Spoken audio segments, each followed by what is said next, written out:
Shalom, selamat pagi. Renungan pagi Sabda Bina Umat, Kamis 20 Oktober 2022. Firman Tuhan pagi ini terambil dari 2 Samuel 15 ayat 24 sampai 26.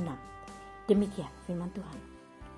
Dan lihat, juga Zadok ada di sana beserta semua orang Lewi, pengangkat tabut perjanjian Allah.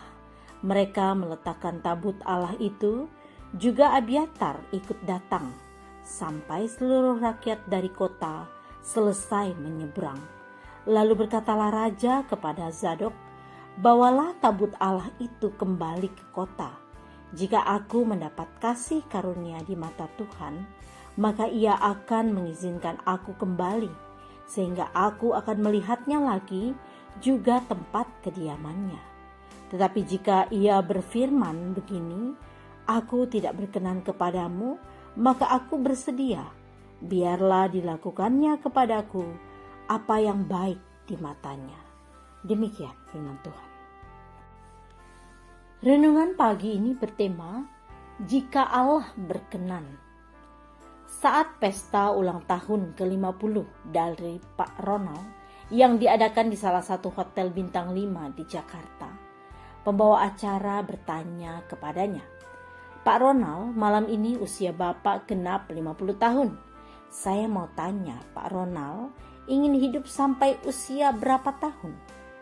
Pak Ronald lalu membaca kitab Mazmur 90 ayat 10 yang mengatakan, masa hidup kami 70 tahun, dan jika kami kuat 80 tahun, dan kebanggaannya adalah kesukaran dan penderitaan.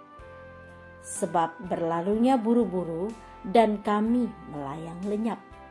Kemudian dia berkata, saya mau hidup sampai usia 80 tahun. Jawaban tidak alkitabiah. Seharusnya Pak Ronald menjawab, kalau Tuhan mengizinkan atau kalau Tuhan berkenan, saya ingin hidup sampai 80 tahun. Itulah jawaban yang alkitabiah, sebab Tuhan yang menentukan usia manusia. Jika Tuhan menghendaki Pak Ronald hidup hingga usia 80 tahun, maka beliau akan hidup sampai usia 80 tahun. Kitab Samuel menyatakan, lalu berkatalah raja kepada Zadok, bawalah tabut Allah itu kembali ke kota.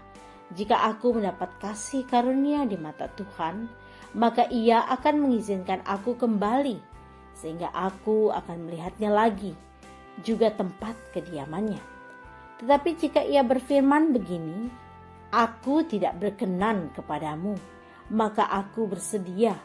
Biarlah dilakukannya kepadaku apa yang baik di matanya. Daud telah melarikan diri dari Yerusalem karena persepakatan gelap Absalom. Hanya oleh izin Tuhan sajalah, maka Daud akan kembali ke Yerusalem. Seperti Daud, kita juga punya banyak keinginan. Namun ingatlah, semua hanya akan terjadi jika Tuhan berkenan. Doa pagi ini, Tuhan Yesus, kami punya banyak rencana, punya banyak keinginan. Tolong kami agar kami selalu menyelaraskan semua rencana dan keinginan kami dalam kehendak-Mu. Amin. Demikian renungan pagi ini. Selamat beraktivitas. Tuhan Yesus memberkati.